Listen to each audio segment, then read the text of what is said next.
So hello all and welcome. I'm Dominic Harding, Head of Workthere Americas. Workthere is Savills digital brokerage and advisory group specializing in the flexible office sector. Today we're joined by Paul Salnikow, Chairman and Chief Executive Officer of the Executive Centre. He's based in Hong Kong. Over the next 30 minutes, we hope to shine some light on the situation in Asia, and in particular how COVID-19 has impacted the flexible office sector and businesses that utilize flexible solutions.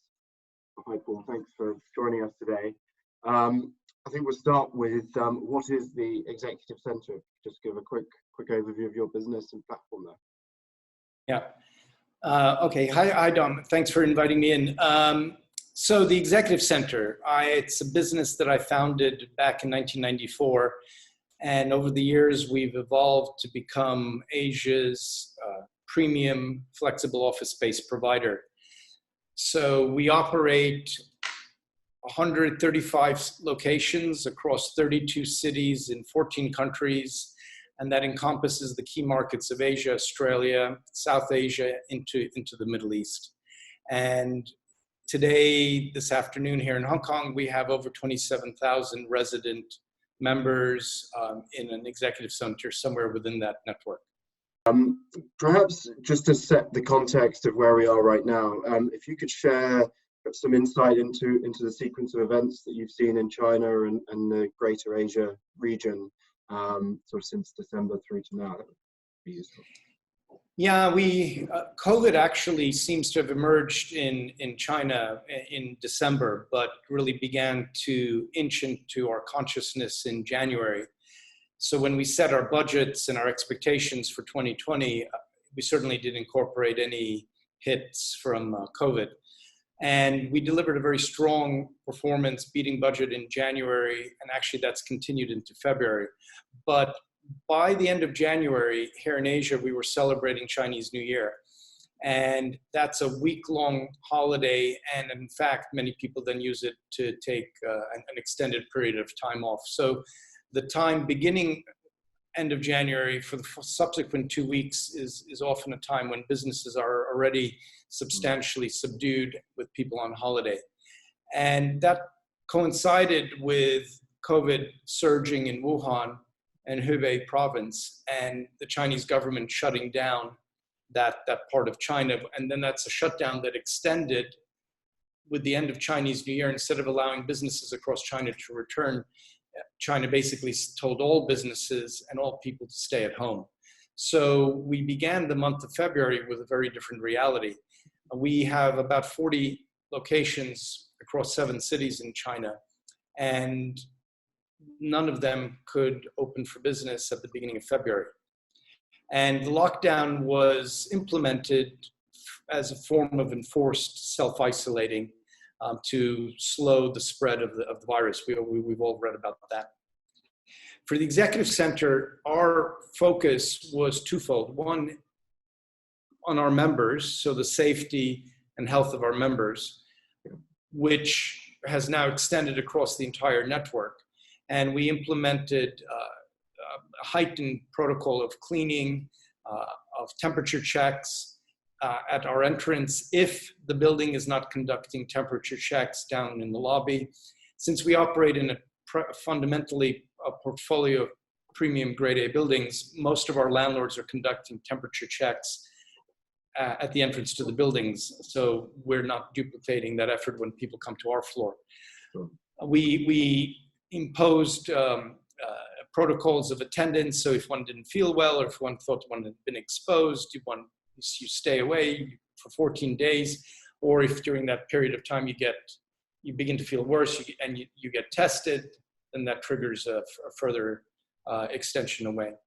On the other hand, as a business, we're not a charity. So our interest was, we were very focused, having learned from the GFC, SARS in 2003, the 9/11 and the dot-com bust in the early 2000s, we understood that we had to reopen our centers and be open for business. It doesn't matter whether our members came to our centers.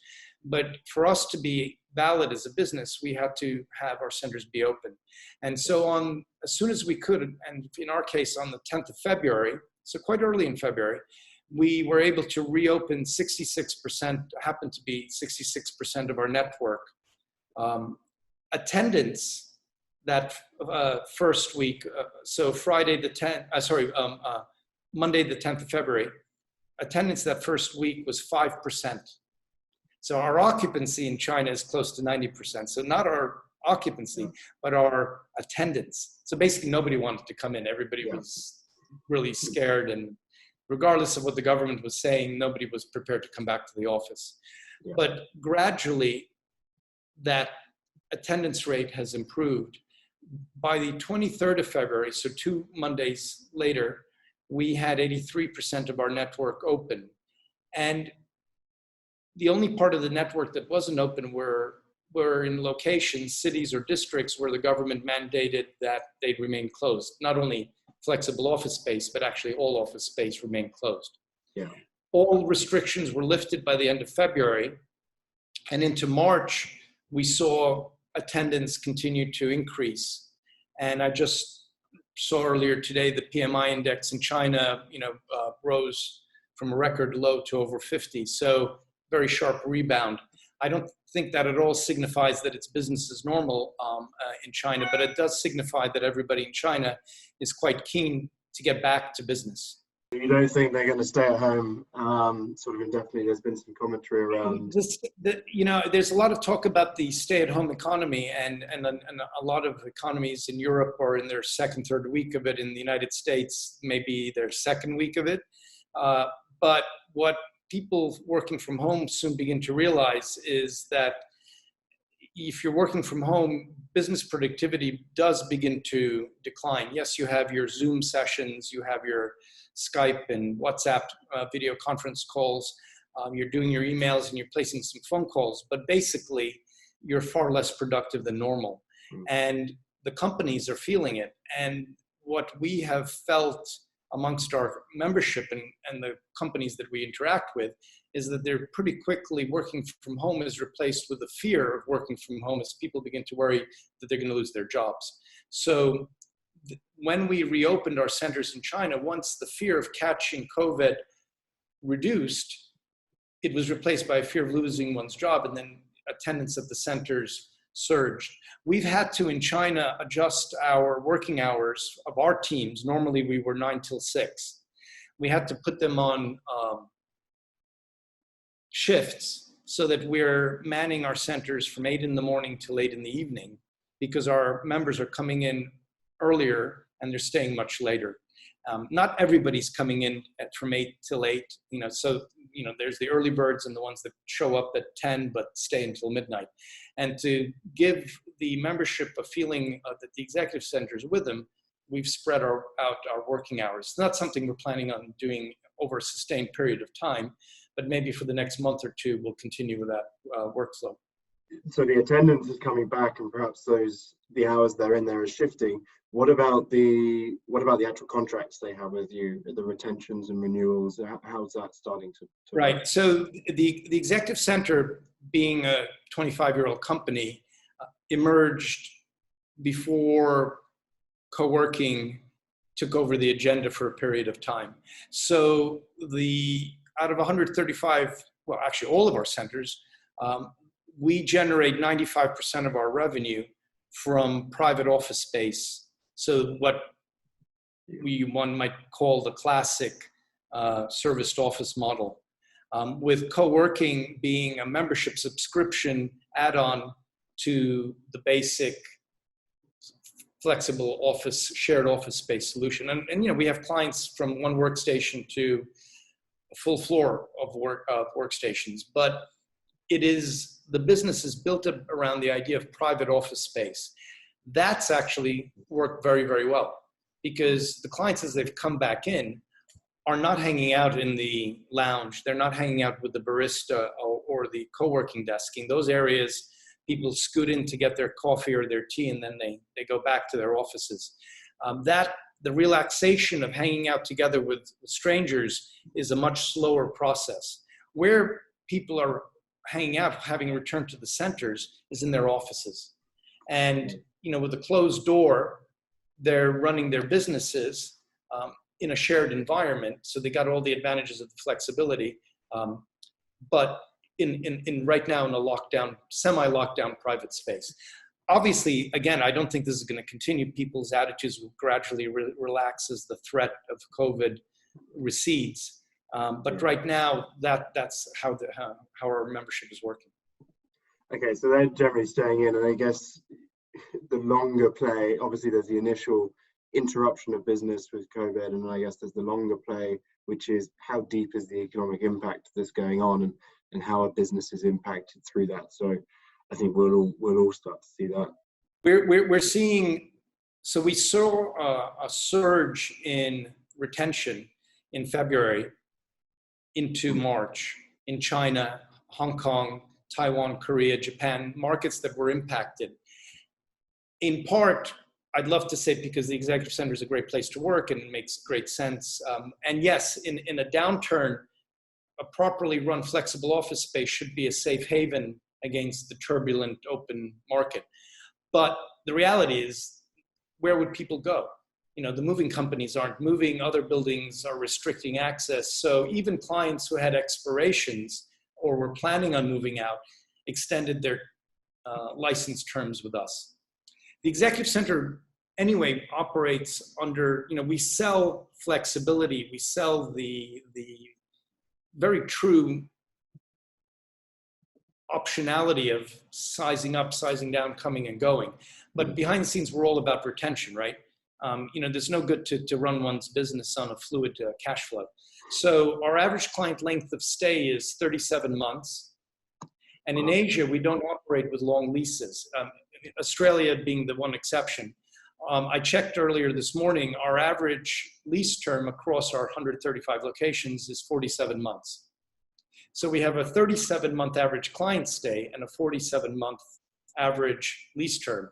So our overlap isn't perfect, but it's, we're not so stretched. And it means that client retention to us really is an important factor. As China reopened, the week of the 23rd of February, so that would have been the third week after we reopened, it was almost like the lights went on with the agency community and with corporates. And we had multiple approaches from MNCs seeking space. And in multiple instances, big banks, it was the big players that were active first.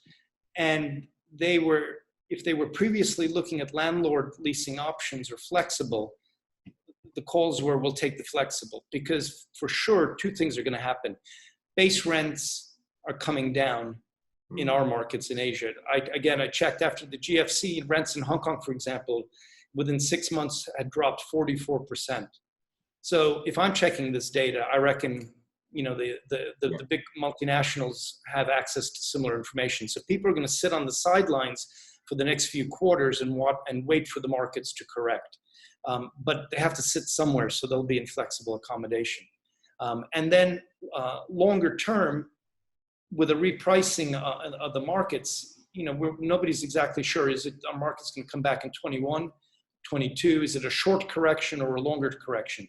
Again, GFC in Asia, our markets bottomed out pretty swiftly after about 9 months, but then recovered rather gradually after that. And it took 4 to 5 years before they topped the markets rose above their 2008 levels of rental value. Interesting. So you're on to sort of base rents and things like that. How are you as a business working with your landlords to make sure that you take advantage, might be the wrong way to put it, but correct your own business and perhaps so the whole ecosystem continues to work? Yeah.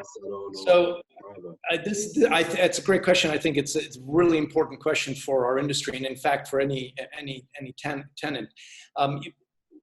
This being our 5th downturn since 1994, we've learned. In the early days, we'd go to our landlords and ask for a lot. You've got to save us. If you don't give us 6 months rent free, we're not going to be in business. You've got you've got to, cut your rent in half.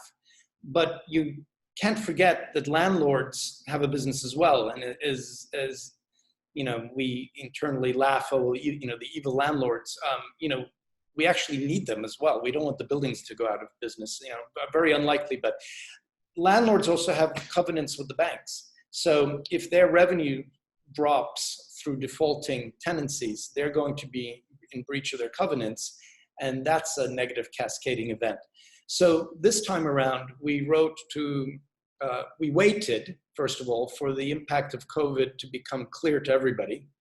And then in mid-March, so not in February, but mid-March, so about 7 weeks into the event for us, 7-8 weeks into the event, we wrote to all of our landlords asking for 3 months rental abatement in 2020 in exchange for a 3-month extension of lease term at the end of the lease term. Rental abatement means we don't pay rent for 3 months this fiscal year, but we'll give it back to you. And it's not quite a rent-free, it's a rent deferment. And from the landlord's point of view, our pitch is, look, you're going to get 3 months later when the rent's, in theory, 40, average lease term on, average lease term of 47 months, rents are going to be higher than they are now, and we'll be in a, better position to pay them. Behind the scenes, the executive center entered this downturn. We're a profitable business. We've been profitable for a very long time. We don't operate on how big of a footprint we have under how large of a space, how many locations we've leased. We operate on profit margins and how large is our EBITDA. So we're well cashed up. We have good cash reserves, and we have strong lines of credit with our own banks. But right now, cash is king. Just because we've had a good first quarter doesn't mean that we're not going to have a really lousy second quarter with clients departing or markets shutting down again. So our message to our landlords was, you don't wait until we're in distress or we're really in pain.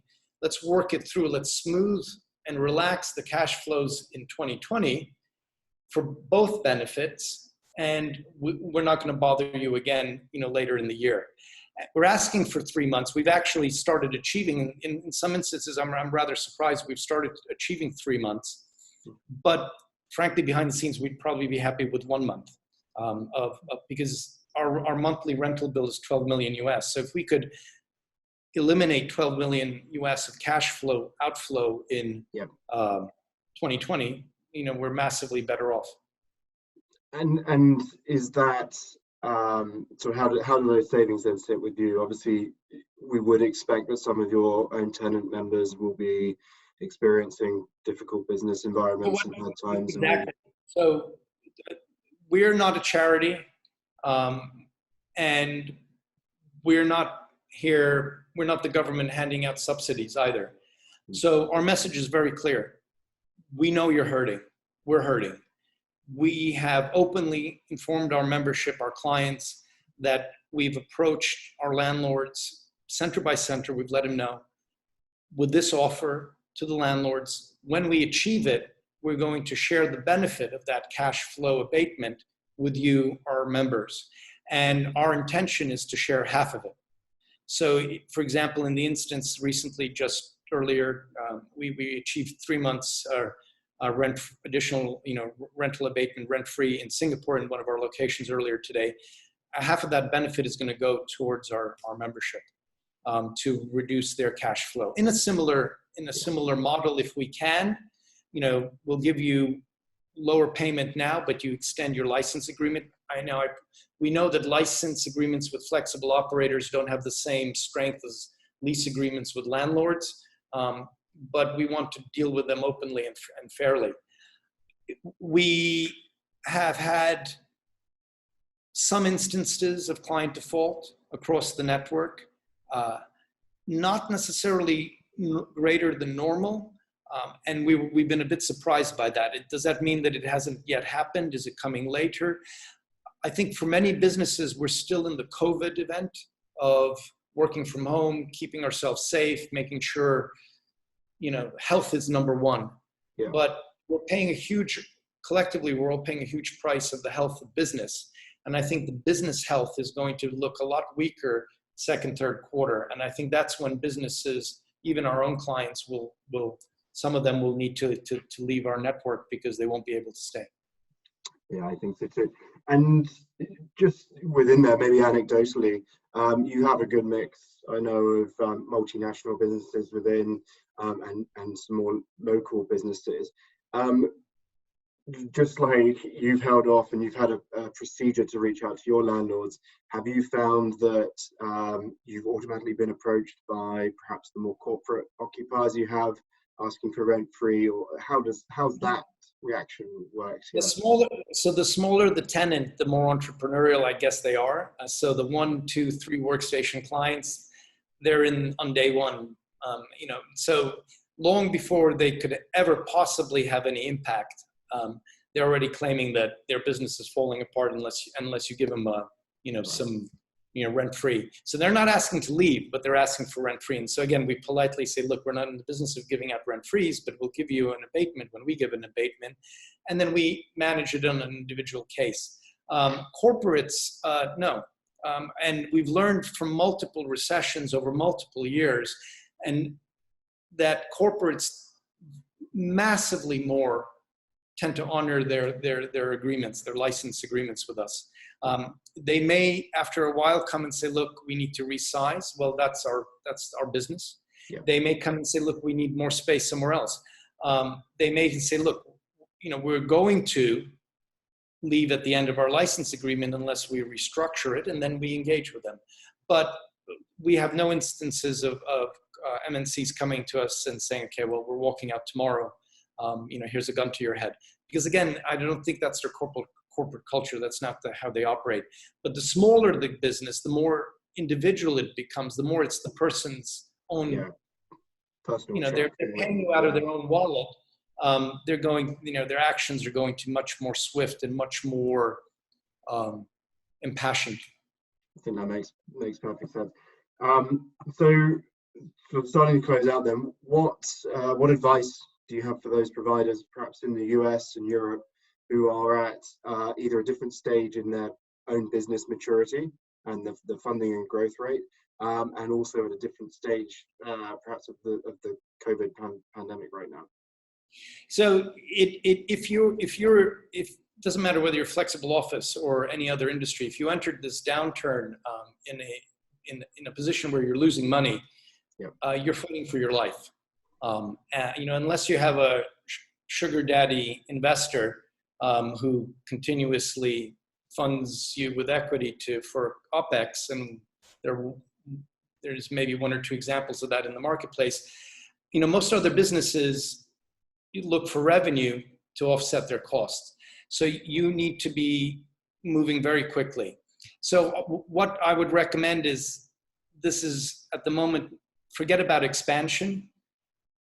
The markets will correct significantly over the next 6, 9, 12 months. There'll be, if you're still around and in business in 21, 22, there'll be much better opportunities to do expansion deals at that time.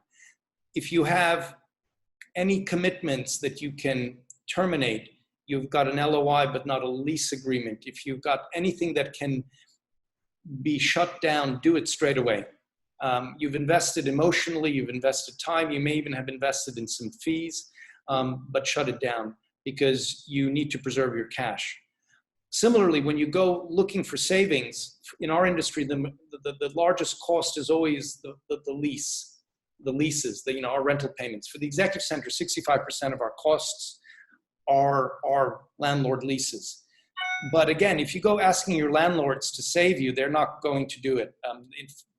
But so again, we've gone with the abatement.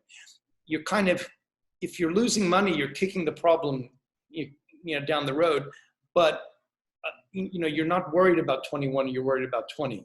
And then in terms of HR and OPEX, it's a company by company decision, but we've learned that it's a lot easier to achieve savings from suppliers, so not the landlord, but the rest of the suppliers, be they IT, tech, or coffee bean deliverers. Go ask for a smaller discount. If you can get 15% off from all your suppliers, for example, with the executive center, we get 15% off from all our suppliers. We will have saved millions of US dollars on our OPEX this year. Rather than going and, again, holding a gun to somebody and saying, I want those coffee beans, but you got to give them to me for 50% off, or I'm going to go buy cheaper coffee beans. Guess what? You're going to end up going to buying cheaper coffee beans because the supplier can't sell them to you for 50% less. On HR, I think we're seeing some of our industry operators cutting overheads. Again, that's, if you have too many people, you got to cut, and you got to cut now, and the markets are not coming back. But if you have a sustainable position, we haven't yet done anything with HR, but we've got layered, because in the beginning, HR self-corrects, right? The commissions that our business development managers earn will be lower. There's a lower volume of deals. The deal value has reduced. There is, it's sort of self-correcting to a degree, but otherwise, we have about 1,000 people working within the executive center team. We value our team. We don't think we're carrying much fat or deadwood.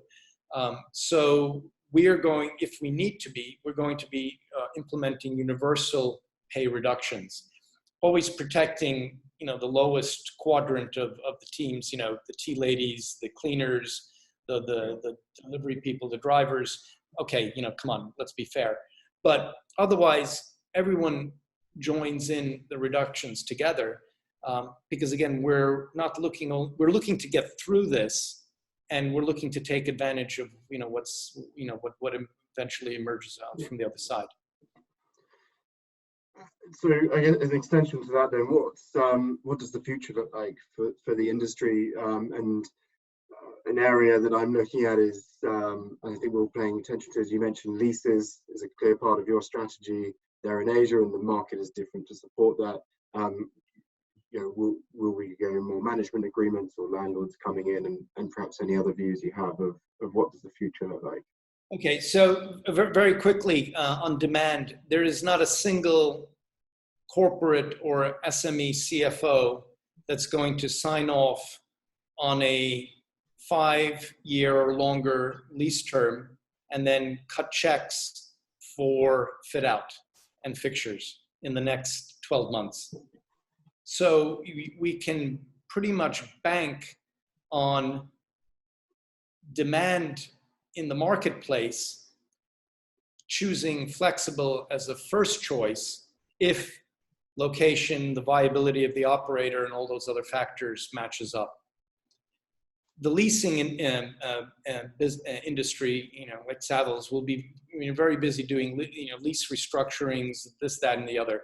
But we know, for example, in 2009, the year after the GFC impacted us all, the executive center leased 3 floors at Exchange Square in Central. So it's at that time a super premium building in February.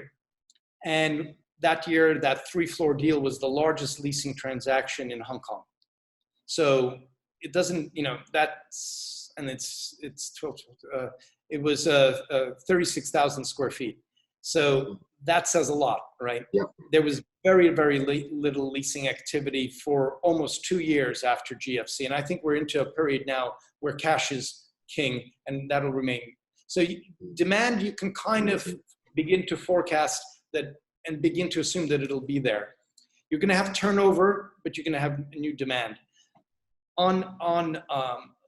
Landlord flexibility, as hopeful as you are that you're going to restructure and get rent abatements, the majority of your landlords will not restructure. They'll tell you to honor your lease, and they'll hang up on you.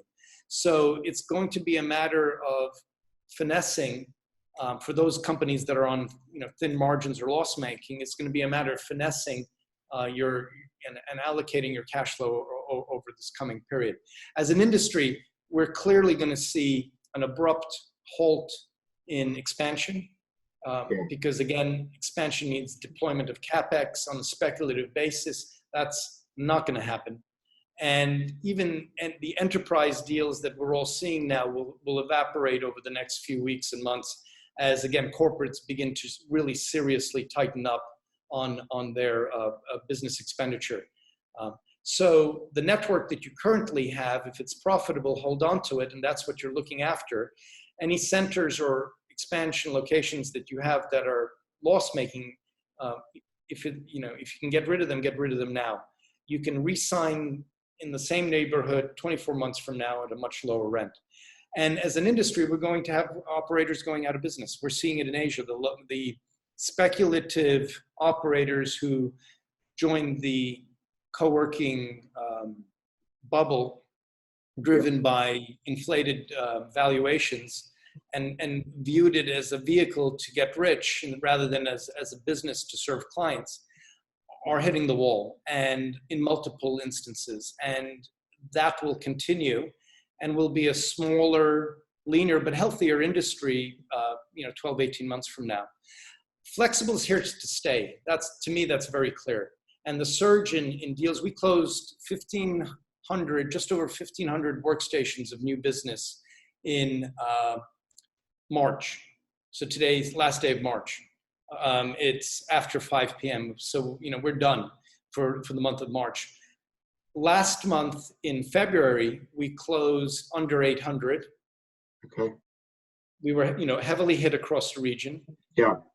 This month, 1,500. Normally, we close about 1,800 per month, 1,800 workstations per month. So we're not normal.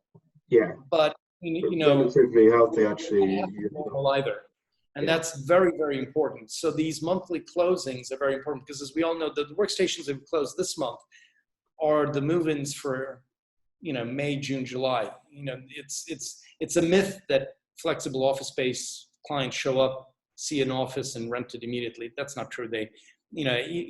They're renting now for the coming months. So, the curve will recover, but you got to be prepared for 2-3 months of very tough times. You're controlling your costs. You're communicating with all of your parties, landlords, suppliers, your members, and you're working your way through it. We're pretty much out of time. I would love to talk to you, as we have before, for hours.